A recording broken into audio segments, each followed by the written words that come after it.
हम लोग इस वीडियो में जीव विज्ञान के पहले नंबर चैप्टर को देखेंगे जिसका नाम है जैव प्रक्रम। तो सबसे पहले हम आपको बता दें कि इस वीडियो में और इस वीडियो के अलावा जो भी वीडियो आएगा जैव प्रक्रम चैप्टर से संबंधित, उन सारे वीडियो में हम आपको केवल इम्पॉर्टेंट क्वेश्चन को बताएंगे। वो वैसे क्वेश्चन बताएंगे जो आने वाले एग्जाम के व्यू से बहुत अधिक इम्पॉर्टेंट होगा। आप मान करके चलिए कि यह सारे क्वेश्चन गेस क्वेश्चन होंगे जो आपके एग्जाम में पूछे जा सकते हैं। इसलिए आप पूरे वीडियो को ध्यान से देखिएगा, शुरू से लेकर के अंत तक देखिएगा ताकि आपसे एक भी क्वेश्चन मिस न हो जाए।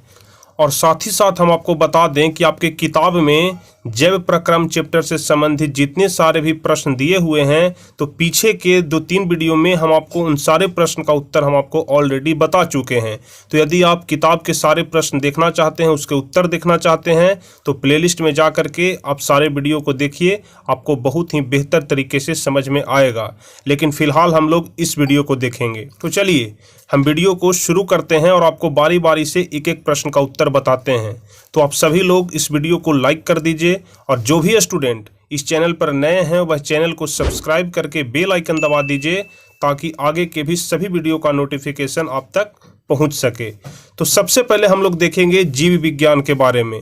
चूँकि हम लोग जीव विज्ञान पढ़ रहे हैं इसलिए ज़रूरी है कि सबसे पहले हम लोग जीव विज्ञान के बारे में थोड़ा इंट्रोडक्शन जान ले कि जीव विज्ञान होता क्या है, जीव विज्ञान का जनक किसे कहा जाता है, जीव विज्ञान की उत्पत्ति कैसे हुई, इन सभी चीज़ों के बारे में हम लोग संक्षेप में यहाँ पर जान लेंगे। तो देखिए सबसे पहले हम आपको बताते हैं कि जीव विज्ञान होता क्या है, जीव विज्ञान का परिभाषा क्या है। तो हम लोग देखेंगे कि विज्ञान की वह शाखा जिसमें समस्त जीवधारियों का अध्ययन किया जाता है जीव विज्ञान कहलाता है। आप सभी लोग जानते होंगे कि जीव विज्ञान में सिर्फ और सिर्फ जीव जंतु और पेड़ पौधों के बारे में ही अध्ययन करना होता है।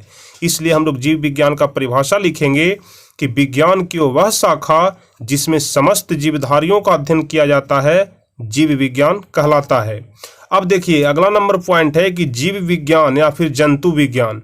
जीव विज्ञान या जंतु विज्ञान का जनक अरस्तु को कहा जाता है। जनक कहने का मतलब होता है कि जीव विज्ञान का पिता और जंतु विज्ञान का पिता दोनों अरस्तु को ही कहा जाता है, ध्यान रखिएगा। उसके बाद अगला पॉइंट है कि बायोलॉजी ग्रीक भाषा के 2 शब्दों से बना है। बायोलॉजी जिसका मतलब होता है जीव विज्ञान, जीव विज्ञान का अंग्रेजी शब्द होता है बायोलॉजी। तो जो बायोलॉजी शब्द है यह ग्रीक भाषा के 2 शब्दों से मिलकर के बना है। अब कौन है वह 2 शब्द जिससे बायोलॉजी का निर्माण हुआ? तो पहला है बायोस और दूसरा होता है लोगोस। तो बायोस और लोगोस यही 2 शब्द हैं ग्रीक भाषा के जिनको मिला करके बायोलॉजी शब्द को बनाया गया, जिसमें बायोस का मतलब होता है लाइफ जिसको हिंदी में जीवन बोलते हैं, और लोगोस का मतलब होता है स्टडी जिसको हिंदी में अध्ययन बोलते हैं। तो कहने का मतलब हुआ यदि हम लोग बायोस और लोगोस के अर्थ को मिला दें, जीवन और अध्ययन को मिला दें, तो कहने का मतलब हुआ कि जीवन के बारे में अध्ययन करना ही बायोलॉजी कहलाता है। इसी चीज़ को हम लोग यहाँ पर अंग्रेजी में लिखेंगे कि the study of life is called biology. ठीक है, ध्यान रखिएगा, the study of life is called biology, यानी कि जीवन के बारे में अध्ययन करना ही बायोलॉजी कहलाता है। अब देखिए यहाँ पर एक पॉइंट लिखा हुआ है जो कि बहुत ज़्यादा इम्पोर्टेंट है। बायोलॉजी शब्द का पहला प्रयोग फ्रांस के वैज्ञानिक लेमार्क ने 1801 ईस्वी में किया था। तो आप लोग ध्यान रखिएगा, बायोलॉजी शब्द का सबसे पहला प्रयोग फ्रांस के वैज्ञानिक लेमार्क ने 1801 ईस्वी में किया था।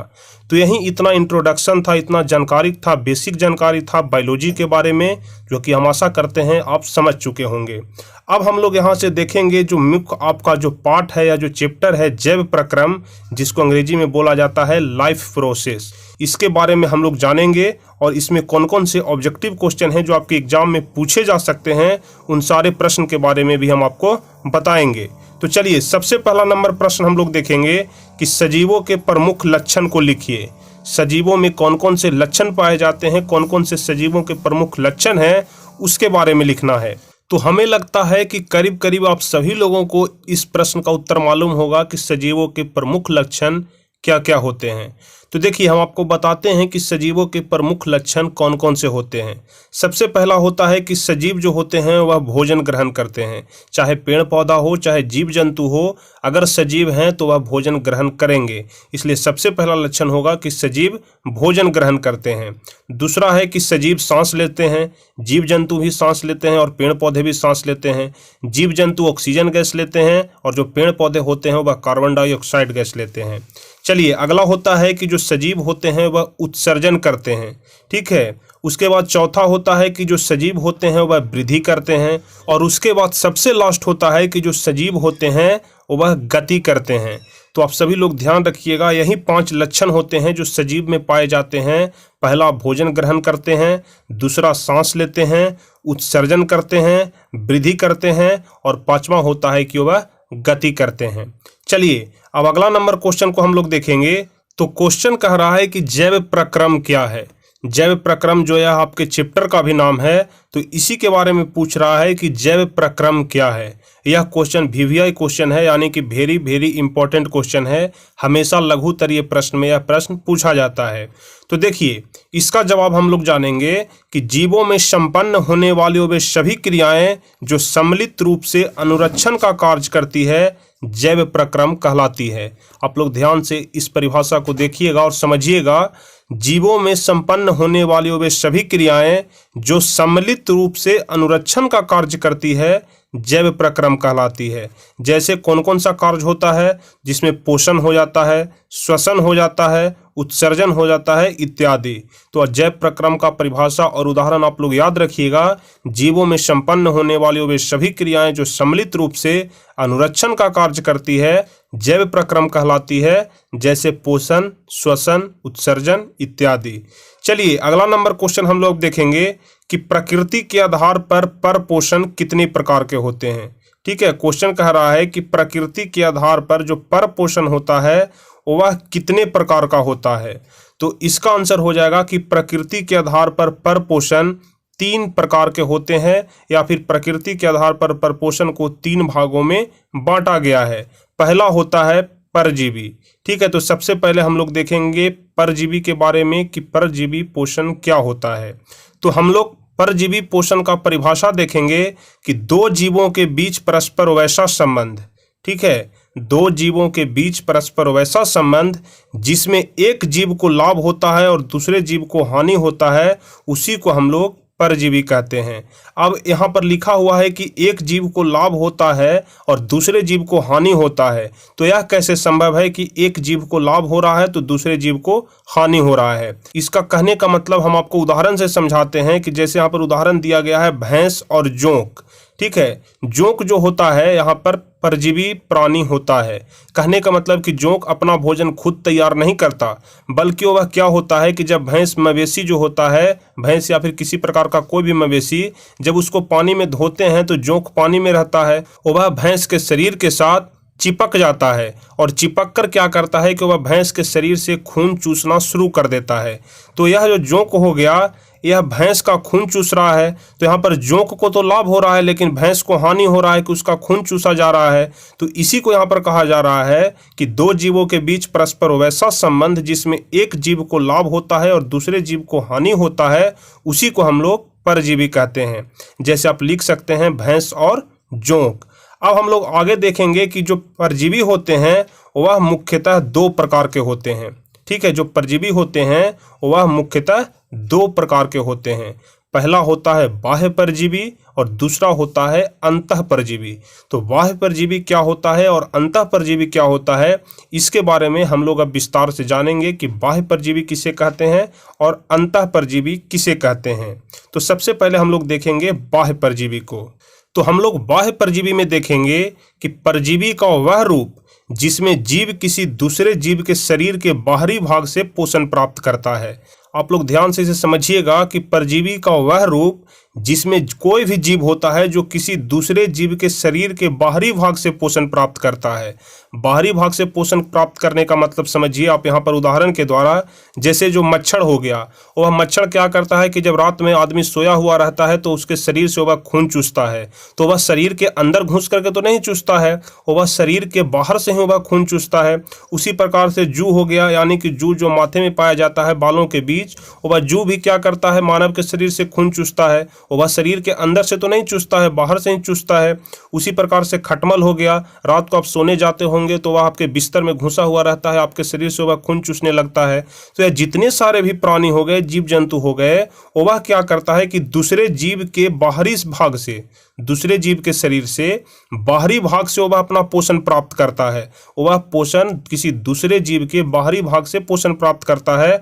इसी को हम लोग बोलते हैं बाह्य परजीवी। नाम से ही आप लोग याद रखिएगा इसे, बाह्य परजीवी मतलब बाहरी परजीवी। ठीक है, जो बाहर से अपना पोषण प्राप्त करे उसे हम लोग बाह्य परजीवी कहते हैं। तो आप बाह्य परजीवी के बारे में अच्छे से समझ गए होंगे। इसका उदाहरण भी ध्यान रखिएगा, जू हो जाएगा, मक्खी हो जाएगा, मच्छर हो जाएगा, खटमल हो जाएगा इत्यादि। उसके बाद दूसरा नंबर हम आपको बताए कि एक बाह्य परजीवी होता है और दूसरा होता है अंतः परजीवी। तो बाह्य कहने का मतलब हुआ था कि बाहर से अपना पोषण प्राप्त करे, लेकिन अंतः परजीवी कहने का मतलब हो जाता है कि दूसरे जीव के, ठीक है, या फिर दूसरे जीव के शरीर के अंदर होकर के, अंदर घुस करके वह अपना पोषण प्राप्त करता है, उसको हम लोग बोलते हैं अंतः परजीवी। तो इसका परिभाषा हम लोग लिखेंगे कि परजीवी का वह रूप जिसमें जीव किसी दूसरे जीव या शरीर के अंदर से अपना पोषण प्राप्त करता है, अंतः परजीवी कहलाता है। अब कौन कौन से ऐसे जीव होते हैं जो किसी दूसरे जीव के शरीर के अंदर घुस करके अपना पोषण प्राप्त करते हैं? तो उसमें हो जाता है फीता कृमि, गोल कृमि, hookworm, tapeworm, Entamoeba, histolytica इत्यादि। यह सभी जो जीव होते हैं वह दूसरों जीवों के शरीर के अंदर घुस करके अपना पोषण प्राप्त करते हैं। इसलिए इन सारे जीव को अंतः परजीवी जीव के अंतर्गत रखा गया है। तो आप लोग बाह्य परजीवी और अंतः परजीवी दोनों को ध्यान से याद कर लीजिएगा। अब देखिए, हम आपको बताए थे कि जो परपोषण होता है उसके 3 भाग होते हैं। पहला तो हम आपको बताए थे परजीवी, उसके बाद दूसरा हम आपको बता रहे हैं कि मृतोपजीवी होता है। पहला आप ध्यान रखिएगा, 3 प्रकार के हम आपको परपोषण के बारे में बताए थे। पहला बताए परजीवी, दूसरा यहाँ पर होता है मृतोपजीवी और तीसरा होता है प्राणी समपोषी। तो आप तीनों को ध्यान से याद रखिएगा, जिसमें सबसे पहले नंबर के बारे में हम आपको बता दिए कि यह 2 प्रकार के होता है, बाह्य परजीवी और अंतः परजीवी। दूसरा नंबर जो होता है उसका नाम है मृतोपजीवी। मृतोपजीवी नाम से ही आप इसका डिफिनेशन याद रख सकते हैं। मृतोपजीवी कहने का मतलब होता है कि पोषण का वह रूप जिसमें जीव अपना पोषण सड़े गले या फिर मरे हुए जीव जंतुओं से प्राप्त करते हैं, उसी को मृतोपजीवी कहा जाता है। ठीक है, मृतोपजीवी का आप लोग परिभाषा याद रखिएगा कि पोषण का वह रूप जिसमें कोई भी जीव अपना पोषण सड़े गले पदार्थों से या फिर मरे हुए जीव जंतुओं से प्राप्त करते हैं, उसी को हम लोग मृतोपजीवी कहते हैं। इसके अंतर्गत कौन कौन से जीव आते हैं? तो इसके अंतर्गत जीवाणु हो गया, विषाणु हो गया, प्रोटोजोआ हो गया इत्यादि। यही सब जो जीव आते हैं वह मृतोपजीवी के अंतर्गत आते हैं। उसके बाद सबसे लास्ट होता है प्राणी समपोषी, जिसमें मानव भी आता है। मानव भी एक प्रकार का प्राणी समपोषी जीव ही है। इसलिए प्राणी समपोषी का परिभाषा हम लोग देखेंगे कि पोषण का वह रूप जिसमें जीव अपना पोषण ठोस या द्रव पदार्थ के रूप में प्राप्त करता है। ठीक है, कोई भी प्राणी हो गया, यदि वह ठोस और द्रव के रूप में अपना पोषण प्राप्त कर रहा है तो वह प्राणी समपोषी कहा जाता है। ठीक है, इसके अंतर्गत आ जाते हैं मानव और मेढक इत्यादि। तो मानव और मेढक के बारे में अगर पूछा जाए कि वह किस प्रकार का प्राणी है, तो आपको बताना है कि वह प्राणी समपोषी है। चलिए, हम आशा करते हैं कि आप इसके बारे में अच्छी तरह से समझ गए होंगे। अब इसके आगे हम लोग देखेंगे कि प्रकाश संश्लेषण क्या है।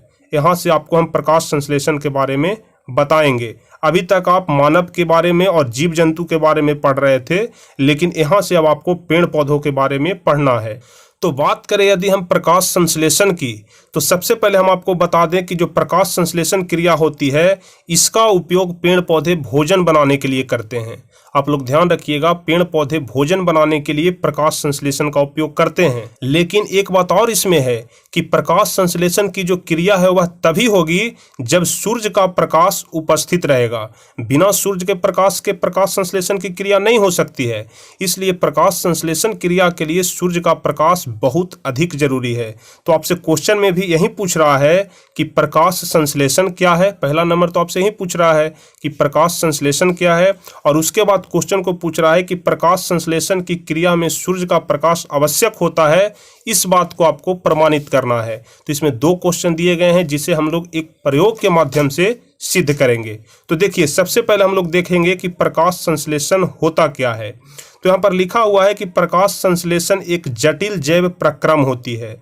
जो प्रकाश संश्लेषण होता है वह एक प्रकार का जटिल जैव प्रक्रम होता है जिसमें सभी हरे पेड़ पौधे सूर्य के प्रकाश के उपस्थिति में अपना भोजन तैयार करती है। अभी अभी हम आपको बताएं कि प्रकाश संश्लेषण की क्रिया तभी हो सकती है जब सूर्य का प्रकाश उपस्थित रहे, यानी कि सनलाइट उपस्थित रहे, तभी प्रकाश संश्लेषण की प्रक्रिया हो सकती है, तभी पेड़ पौधे अपना भोजन बना सकते हैं। अन्यथा बिना सूर्य के प्रकाश संश्लेषण की क्रिया नहीं होगी, और जब प्रकाश संश्लेषण की क्रिया नहीं होगी तो हरे पेड़ पौधे अपना भोजन नहीं बना सकते हैं। तो हम लोग लिखेंगे कि प्रकाश संश्लेषण वह जटिल प्रक्रिया है जिसमें सभी हरे पेड़ पौधे सूर्य के प्रकाश के उपस्थिति में अपना भोजन बनाती है, जिसे प्रकाश संश्लेषण कहा जाता है। इसमें पौधों के द्वारा प्रकाश ऊर्जा को रासायनिक ऊर्जा में बदला जाता है। देखिए, बहुत बड़ी बात है कि प्रकाश संश्लेषण क्रिया में क्या होता है कि प्रकाश ऊर्जा को, क्योंकि सूर्य का प्रकाश वह लेता है, तो सूर्य के प्रकाश हो गया तो वह प्रकाश ऊर्जा हो गया। तो क्या होता है प्रकाश संश्लेषण प्रक्रिया में कि जो पेड़ पौधे होते हैं वह प्रकाश ऊर्जा को रासायनिक ऊर्जा में बदल देते हैं, यानी कि प्रकाश संश्लेषण प्रक्रिया में प्रकाश ऊर्जा को रासायनिक ऊर्जा में बदला जाता है।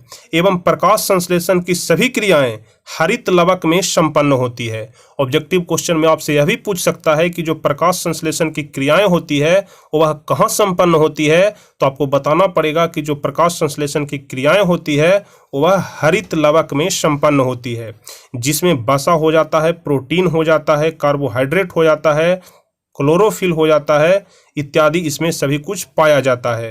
तो आप लोग याद रखिएगा कि प्रकाश संश्लेषण की क्रियाएं हरित लवक में संपन्न होती है, जिसमें क्या पाया जाता है हरित लवक में, तो हरित लवक में वसा, प्रोटीन, कार्बोहाइड्रेट, क्लोरोफिल इत्यादि पाया जाता है।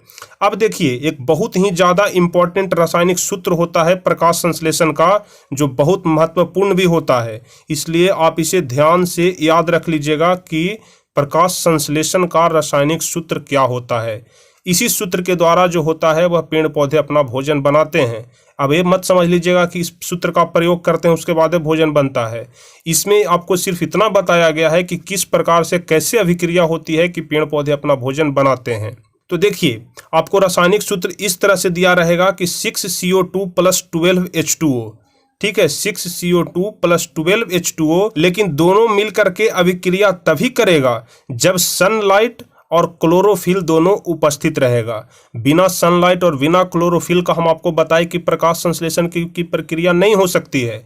इसलिए 6CO2 + 12H2O और साथ में सनलाइट और क्लोरोफिल रहना चाहिए, तभी अभिक्रिया होगा। तो बनाएगा C6H12O6 + 6O2 + 6H2O। यह प्रकाश संश्लेषण यानी कि जो पेड़ पौधे अपना भोजन बनाते हैं उसका यह रासायनिक सूत्र होता है, जो कि हमेशा एग्जाम में पूछा जाता है और यह एग्जाम के दृष्टिकोण से बहुत अधिक इम्पोर्टेंट भी होता है। अब देखिए, आपका पहला नंबर क्वेश्चन तो हो गया जिसमें आपसे पूछ रहा था कि प्रकाश संश्लेषण की प्रक्रिया क्या होती है। अब दूसरा क्वेश्चन उसी में पूछ रहा था कि आपको यह प्रमाणित करना है कि प्रकाश संश्लेषण प्रक्रिया के लिए सूर्य के प्रकाश की आवश्यकता होती है। तो यहाँ से हम लोग एक प्रयोग के माध्यम से इस बात को प्रमाणित करेंगे, सिद्ध करेंगे कि प्रकाश संश्लेषण में सूर्य के प्रकाश की आवश्यकता होती है।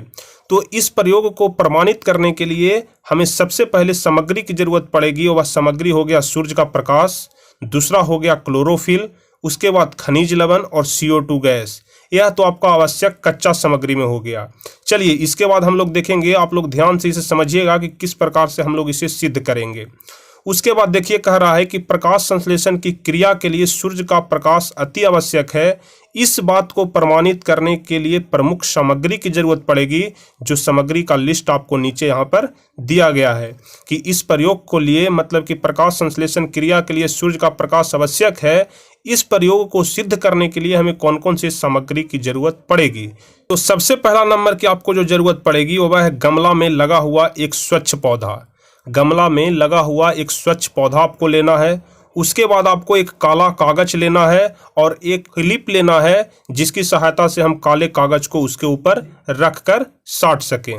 उसके बाद आपको एक स्प्रिट लैंप लेना है और माचिस लेना है।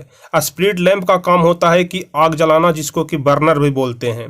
तो आपको एक स्प्रिट लैंप लेना है और माचिस लेना है। उसके बाद आपको एक बीकर लेना है और उसके बाद सबसे लास्ट में आपको एल्कोहल लेना है और आयोडीन का घोल लेना है। इतना सामान आपको लेना पड़ेगा, इतना सामान आपके पास रहना चाहिए, तभी आप इस प्रयोग को सिद्ध कर सकते हैं।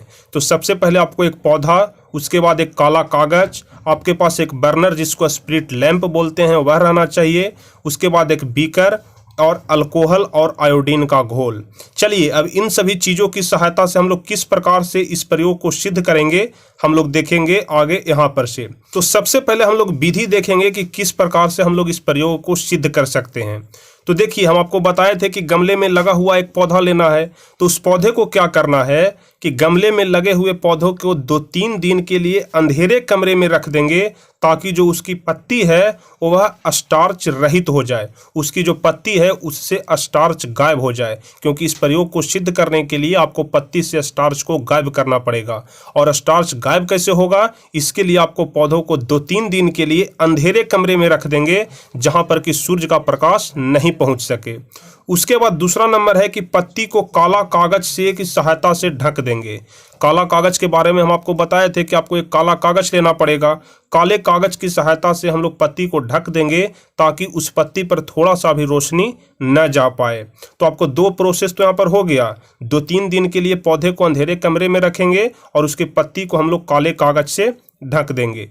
इसके बाद आपको क्या करना है कि इसके बाद गमला में लगा पौधे को 3-4 घंटा के लिए धूप में छोड़ देंगे। ठीक है, गमले में लगे हुए पौधे को 3-4 घंटा के लिए धूप में छोड़ देंगे। जो गमला आप 3-4 दिन के लिए अंधेरे में रखे थे और काले कागज से ढक दिए थे, उसी पौधे को निकाल करके आपको अब धूप में रख देना है। लेकिन ध्यान रखना है कि जो काला कागज आप उस पर लगाए हैं, उस काले कागज को हटाना नहीं है। उस काले कागज के साथ में ही मतलब ढका हुआ रहना चाहिए और आप उसे अब धूप में रख देंगे। कितने देर के लिए? तो 3-4 घंटे के लिए।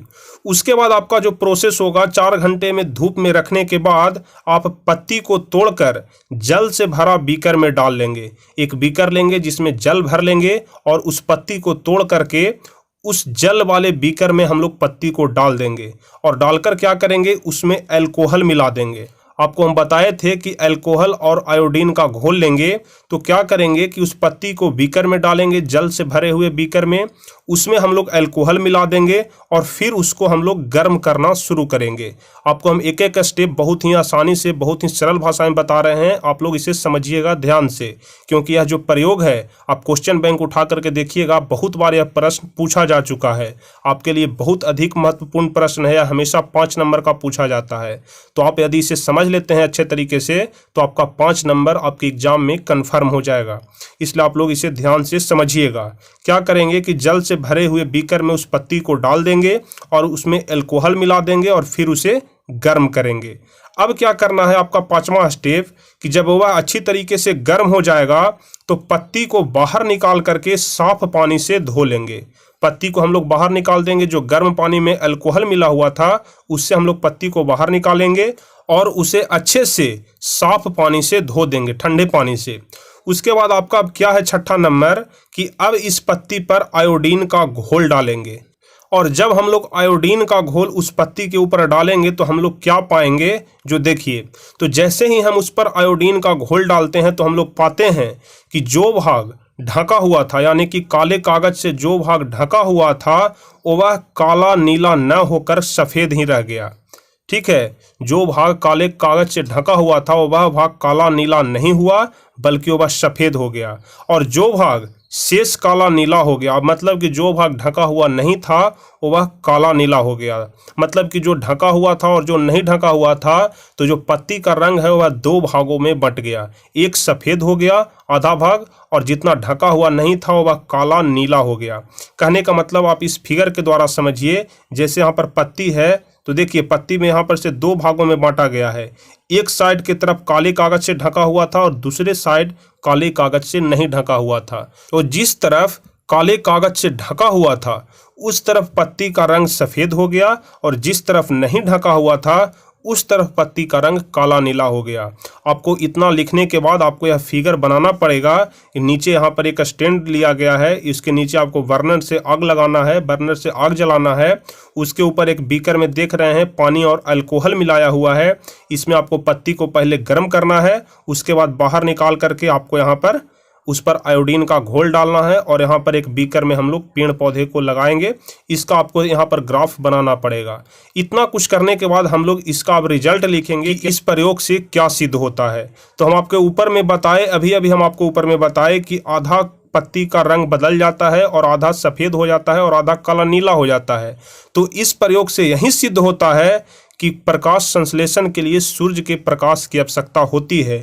जो यह फोटो आप यहाँ पर बनाए हैं, इस फोटो को नीचे आप यहाँ पर लिख दीजिएगा कि अतः इस प्रयोग से सिद्ध होता है कि प्रकाश संश्लेषण के लिए सूर्य के प्रकाश की आवश्यकता होती है। बस यदि आप इतना लिख देते हैं तो समझिए कि आपका 5 में से 5 नंबर मिलेगा। ऐसा नहीं कि 5 में से कोई आपको 4 दे देगा। आप यदि इतने अच्छे से लिखेंगे तो आपको 5 का 5 नंबर मिल जाएगा। और ध्यान रखिएगा, हम बार बार बोल रहे हैं, यह क्वेश्चन बहुत अधिक इम्पोर्टेंट है। तो चलिए अब अगला नंबर क्वेश्चन हम लोग देखेंगे।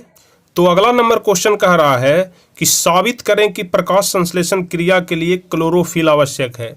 अभी हम आपको ऊपर में बताए कि प्रकाश संश्लेषण क्रिया के लिए सूर्य का प्रकाश आवश्यक है, इस बात को साबित करना है।